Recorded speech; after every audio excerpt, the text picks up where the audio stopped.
everybody, Jay Super Awesome here, and I would like to welcome you to episode number 2 of the Horror Movie Spotlight.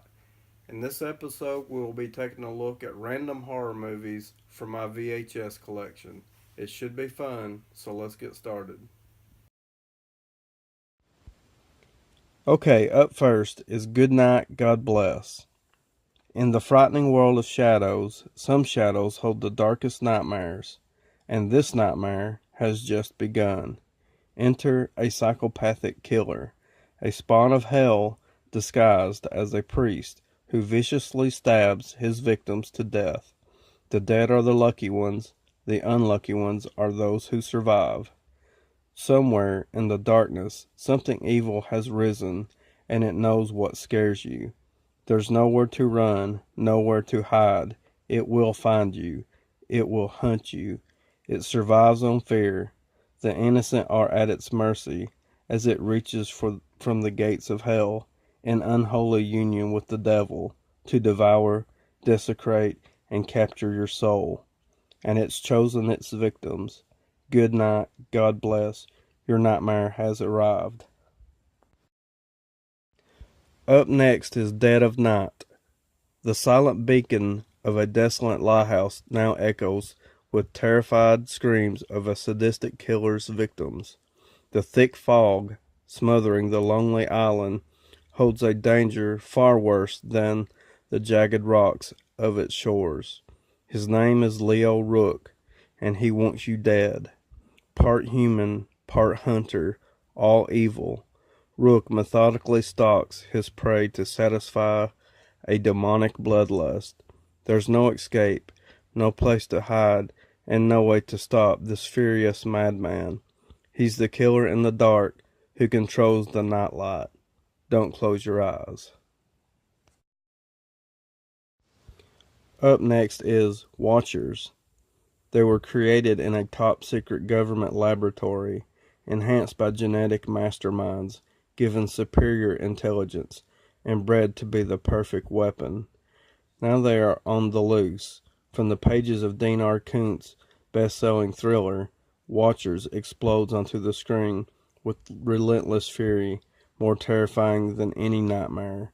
Corey Haim stars as Travis Cornell, who befriends a magnificent golden retriever.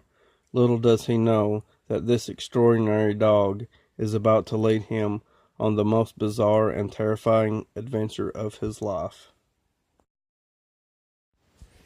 Up next is Evil Altar.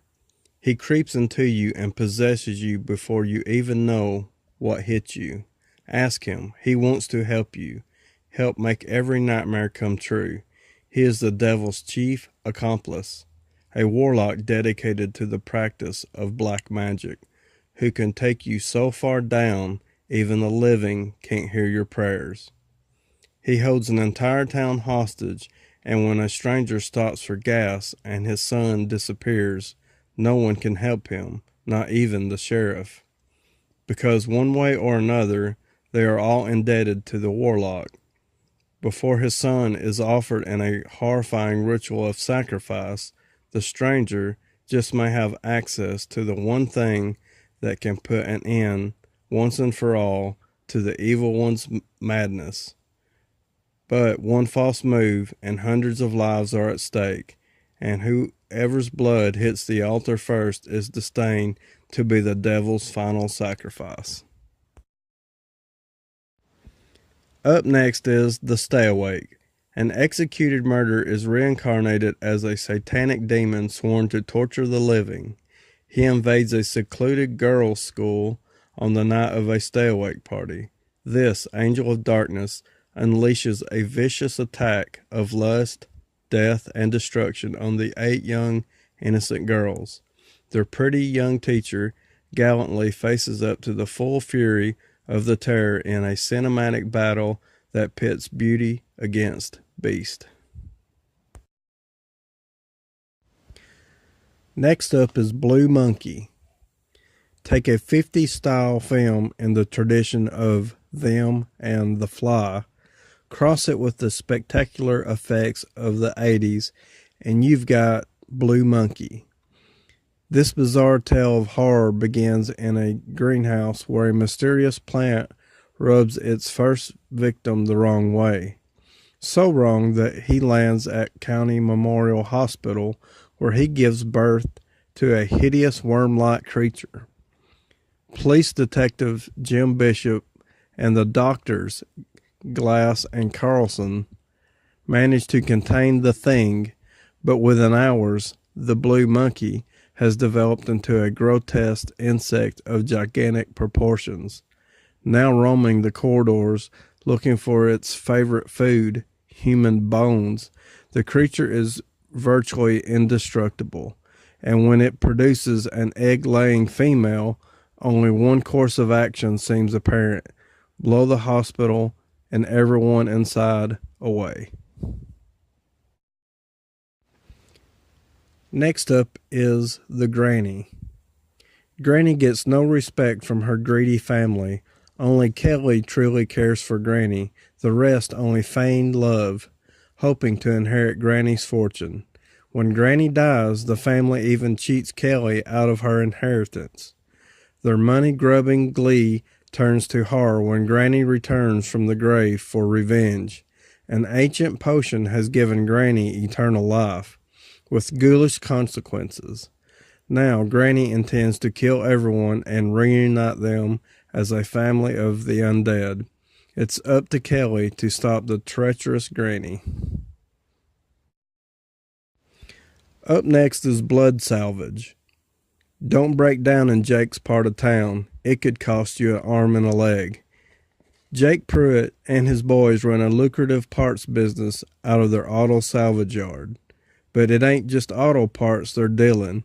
You see, old Jake devised a way to sustain a human life while removing vital organs, one by one, for sale to a determined medical broker.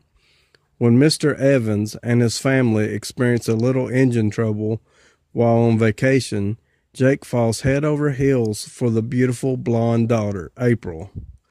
Will Jake steal her heart?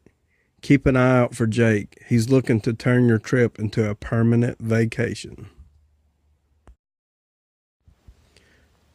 Up next is The Kindred.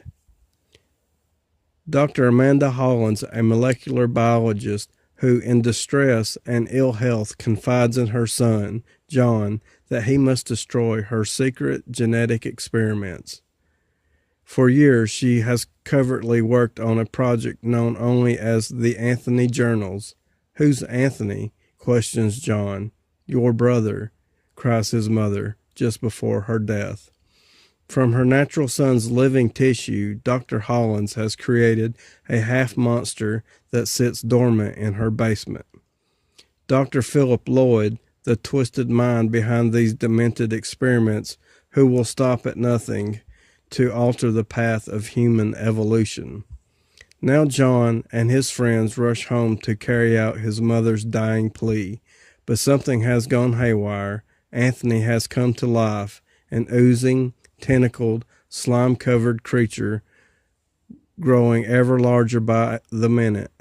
Smashing through the basement floorboards, Anthony attempts to kill everyone, but has a special plan for his brother. Okay, last up is Clownhouse. This psychological thriller is a circus of chills that turns a young boy's nightmares into a terrifying reality.